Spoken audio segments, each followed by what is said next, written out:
Today we're going to be using scraping and sanding to bring a chanter reed to the proper strength. Stay tuned.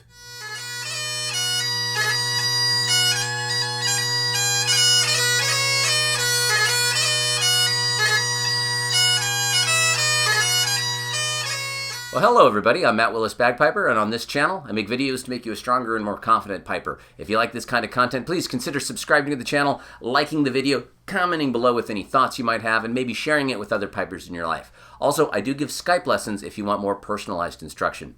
Now, let's get on with the video.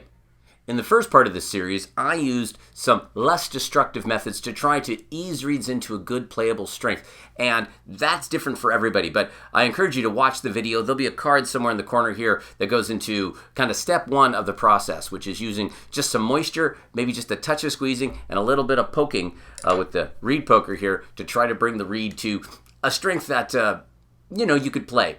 But some reeds need more help than that, and that's where you have to resort to a blade or some carving. And I'm going to give you some tips and strategies on at least how it works for me.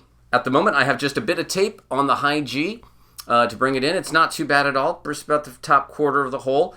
This has already been wetted. It's been poked. It's been played on, actually, for a good little bit. And I can play it, but it's coming in at 37, 38. I'm going to actually give it a good play test right now.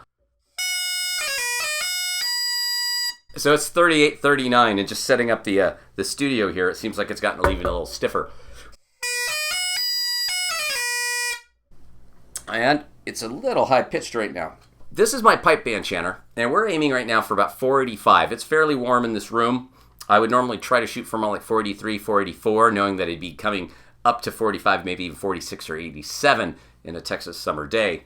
But it is what it is. It's warm in here. I try not to have the AC running when I'm recording. I don't mind seeing A traveling down a little bit. Now let's see what G's looking like. So G is still just a little sharp. I got to put just the tiniest bit more tape on it. I don't want to cover more than the top third of G, or your G grace notes get a little weird.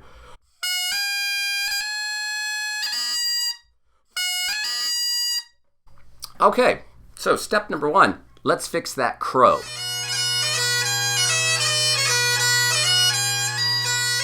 This thing is still blowing like a beast. So, I'm going to actually come over here so you can see it on the camera. You don't have to take my word for it.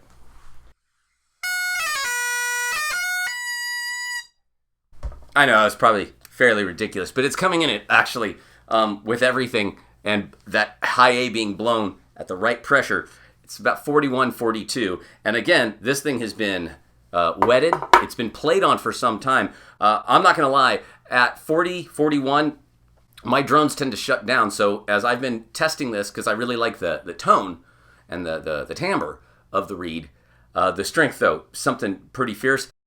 I talked about this in the last video, but the reed seems to be seated where I want.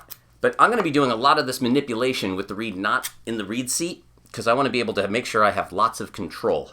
So I'm going to take a piece of tape, and this time it's a blue wrapped reed, so it might be a little easier. But I'm just going to wrap it so that the bottom of the tape is right at the line of where the reed kind of interfaces with the chanter. So if you can see that, again, maybe on that. So when I take it out, you can see very clearly, use the blinds there, there's a line right there where the tape is. You'll just seat it right back in the top there. That way you know you're going to be at the right level when you put it back in. Now the reeds I'm dealing with today are all ridge cut. So there are ridge cut reeds and there are molded reeds. A ridge cut reed, if you were to look at it from the side, it kind of comes up with nice strong shoulders. Nice strong shoulders, and then kind of angles up. A molded reed or a French cut reed tends to just be kind of tapered, if you will, from the bottom to the top. The way you deal with them is slightly different. For now, I'm going to talk about the ridge cut reed, and I'll go over a few changes for molded reeds afterwards. There are videos out there showing how to kind of break in a ridge cut reed by grabbing it kind of at the shoulders and at the tip and wiggling it. And in the videos, it clearly works, so I don't want to, that's great. I've tried it a lot, and I've ruined more than a couple of reeds. So it's maybe there's like just the right amount of wiggling, because if I don't do it enough, nothing changes. And if I do it too much, and it's pre-wetted and everything else, if I do it too much, the reed kind of collapses or the pitch goes just crazy sharp. So I have not found that to be a terribly useful method for me. If it works for you, please comment below with your tips on how to make that work. For me, wetting it, just a little bit of squeezing. If that's not enough, we're gonna resort to a blade. All right, so when it comes to the blade, I tend to use these kind of old-fashioned safety razor style, but you can also use like a pocket knife, whatever you feel you have the most control with. I like how small this is, and they tend to be really sharp, and when they stop being sharp, you can just throw them away. Now, for the purposes of this video, I'm gonna draw on this reed both the line of the ridge, so you can see where it's at, plus the initial area I'm going to work on the reed. You take a look there, you'll see I have a straight line and I have a circle. We are first, before we do anything else, we are going to remove a little bit of material from that circled area on both sides of the reed. It's centered and just above the ridge. It's not resting on the ridge, it's just above it. And I'm going to use my blade, and I'm just going to rest it on the table. Lots of control here. And I'm just going to kind of scrape gently that little circled area. 10 little scrapes, and I'm not pressing terribly hard. On the other side, I'm going to do the same thing.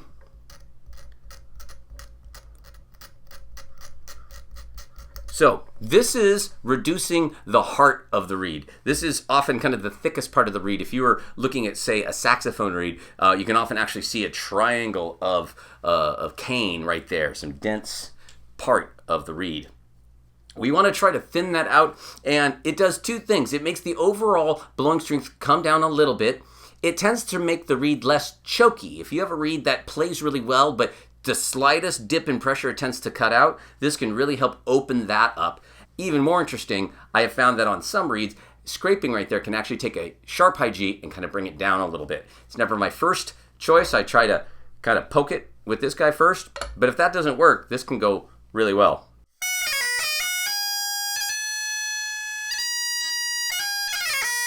So the high G is still a little sharp. I got my poker right here. We're going to give it a wee bit of a poke. I know that was the other video, but we're working reeds. You got to use all your tools, people. I'm going to actually just, with my tongue, just a little bit more moisture. I don't have my little thing of water here. Starting to sound just a little dry too. So the G's still a little sharp.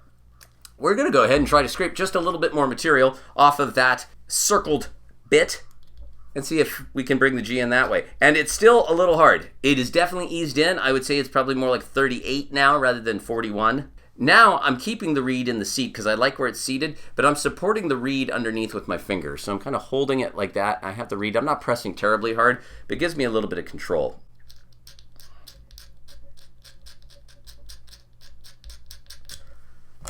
And let's see what happens.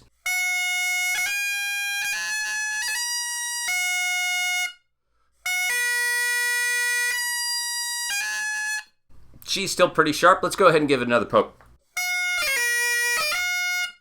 The strength now is about 33 though. With those two scrapings, I don't know if I'd want to take anything more off. It's really brought it down. Between a little bit more moisture, a little bit of scraping, it's coming in nicely. Now it's about getting that G in, because it's all about that G. If you haven't watched the first part of the series, the high G tells you so much about the reed. If you can't get your high G in without that tape covering half the hole, it's probably time to move on to another reed. But I like how this reed's sounding, so I'm going to keep working it.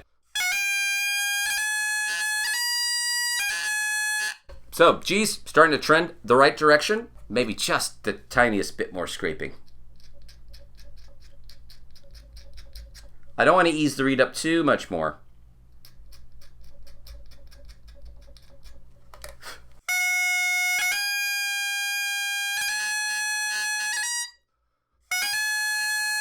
Okay, so between moisture and everything else, we have this reed, and as much as I do like it, the tape right now is covering about a third. It's still just slightly sharp even in the meter here at the right pressure, but I have two other reeds that I've also been trying to get going. So let's see how those do. As I talked about in the first video, I'm getting that kind of crow into a nice clear tone there. I like that. Let's see what the reed we were just working on is doing at the moment. It's doing the same thing, but at a lower pressure. This one still definitely needs to be eased up a bit. This guy's coming in at about 50, 48, something like that. Let's see if we can get it on the camera. 45, 46. It's it's up there. How's it pitching though? It's a little high on the A. Oh, but it's seated too high. That high is going crazy. Raising the reed in the seat to try to flatten the whole thing, but flatten the top hand to a larger degree.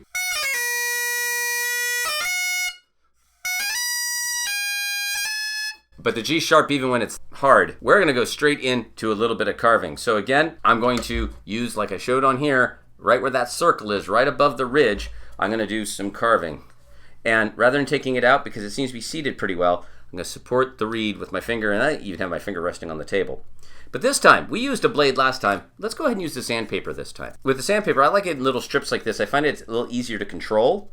And the other thing that's interesting about sandpaper is it removes a lot of material, especially if it's not super fine grit. So with sandpaper, you don't have to worry about cutting yourself, but I find I have a lot less control. So I tend to use the sandpaper primarily for fixing the crow, where a blade is not terribly useful. So I have both in my kit at any given time, but I tend to use a blade rather than sandpaper. Let's see how that sandpaper helped the ease of the reed, if we got this thing down or not.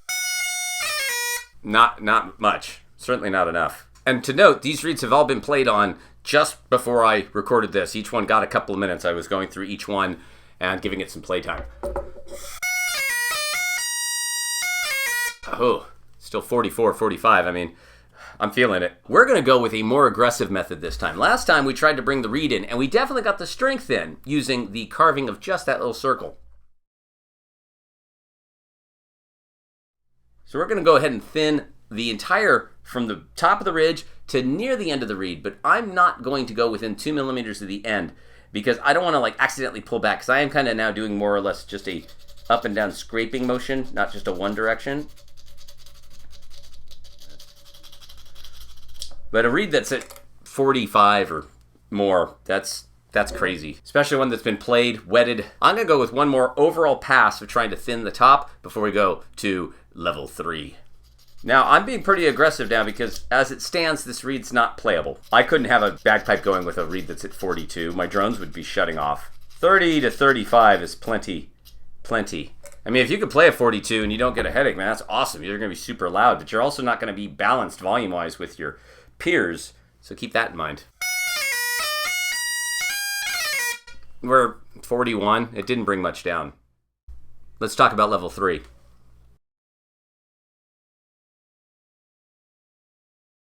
I'm actually going to carve a bit of the corners of the actual sound box off. Again, I never start here. This reed is crazy hard. It's been played for a good little bit already. I've tried to carve everything from I started with just the little circle. Now I've thinned basically all the rest of it. Now we're going to go ahead and alter the sound box, which is the area at the bottom.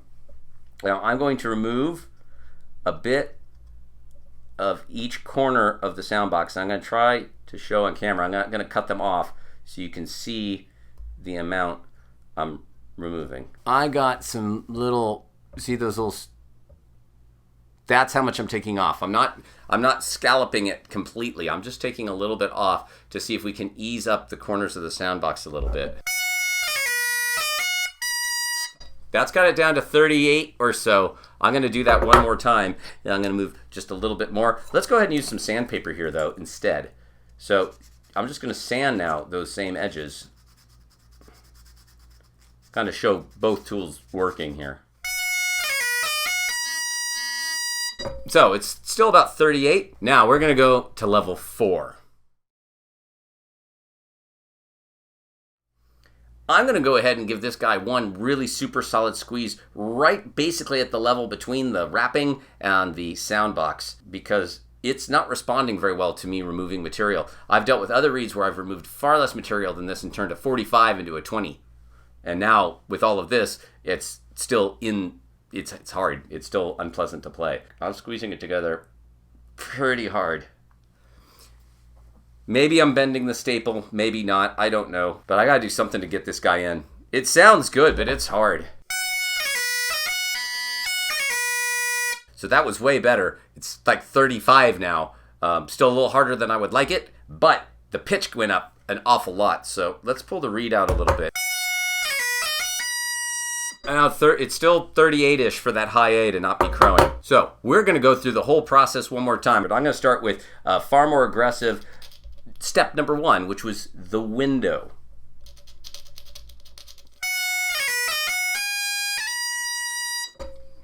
Still 38. So step number 2, I'm going to use sandpaper this time, and I'm going to thin the reed from the top of the ridge till near the ends of the blade, and I'm going to try to do so evenly.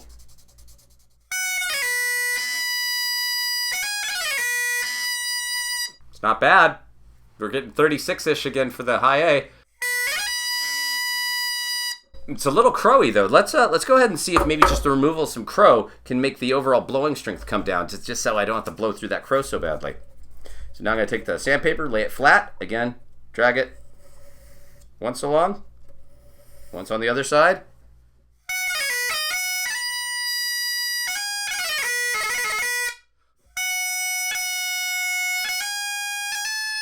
But top hand's getting pretty shrill. Even the high A is going a little much. So let's pull it out a little.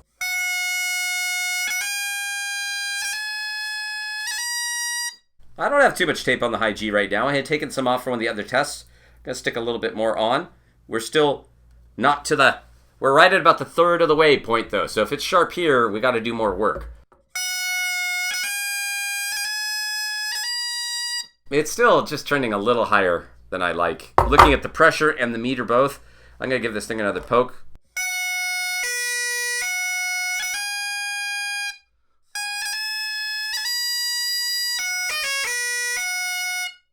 The G's still sharp.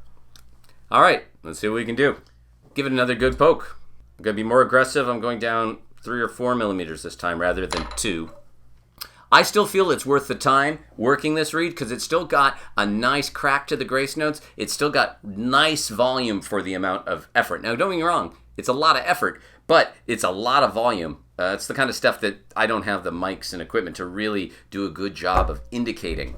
But if this reed was starting to wimp out, sometimes you do all this carving and you start losing an awful lot of projection. You lose a lot of the body of the reed while it's still hard. As soon as that happens, I pretty much chuck it, man. It's done.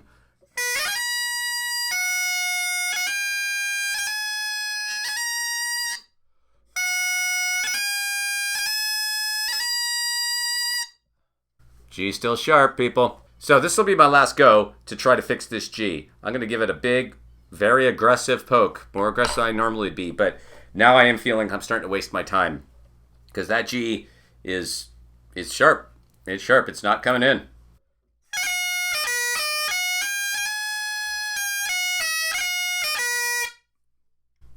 It took some time, but that G's working, and it's not bad. It's not bad. It's about a third. I would not have this be my primary reed, but this might be a decent backup reed. I'm going to quickly, without much talking, unless there's something new to say, I want to try the third reed I have right here and see what we might be able to get done with that one.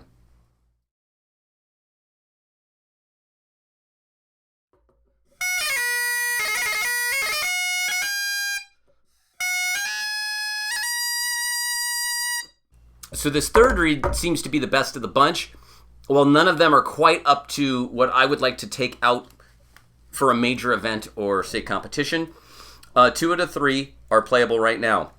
This first one, I was really having some issues bringing that high G in. We got way closer on the second one, but there's not too much more I want to do because the strength came down more quickly using the methods that we talked about. And this third one seems to be doing a little better yet still, but again, the strength came down even more quickly, not leaving me a lot of chances to carve it down much more because it's coming in about 33 right now, and it's still a fairly new reed. It's had some playing time, but it is going to ease in a bit more. Again, I'm looking for somewhere between 30 and 32, 33. That's all right because it should break in a little bit more. I really don't want to take anything more off.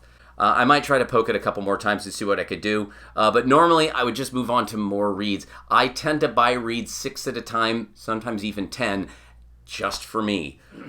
So a brief recap of everything. The first thing you want to do on any new reed, maybe some wetting, some gentle squeezing, and maybe a bit of poking to try to bring it in and see if that is enough. And much of the time it can be if you have some good reeds and reeds that are properly strength for the order you put in.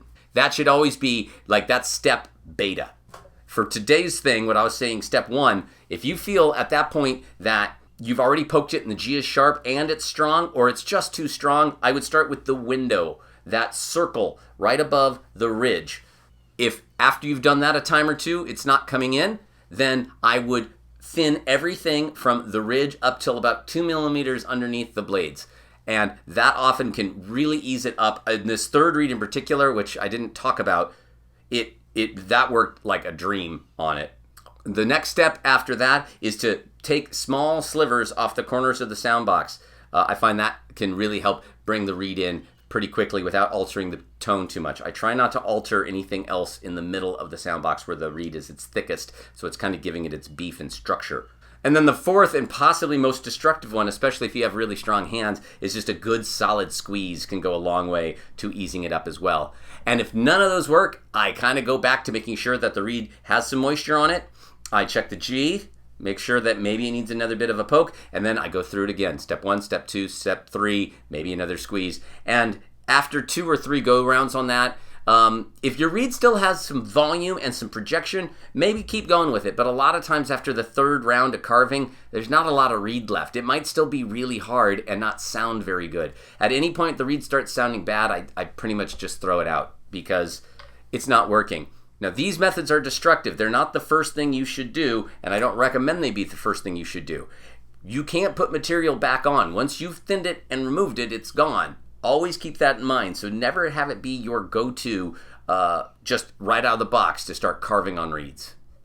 All right, guys, that's going to wrap it up today. If you got something out of this video, please like the video. Comment below with any thoughts you have on scraping, sanding, what have you, the things you do to help bring a reed in that I might not have covered in these 2 volumes so far. And don't forget about that subscribe button and the little bell icon and all that stuff. I know it's silly and every YouTube guy says it, but it really means a lot to each channel if you subscribe to it. It's one of the things that YouTube does to put you higher in the algorithm and make these videos easier for other people to find. I do give Skype lessons if you want more individualized instruction. I'd love to talk to you. Head over to www.mattpiper.com and there'll be more information there. And for those that want to go the extra mile, there's also my Patreon where a small monthly donation goes a long way to helping me afford to keep buying reeds like this to experiment on in front of a camera. One of the perks of being a patron is you often get advanced viewings of some of these videos, which, I don't know, kind of a nifty little thing. All right, guys, I'm Willis Bagpiper. Until next time, cheers.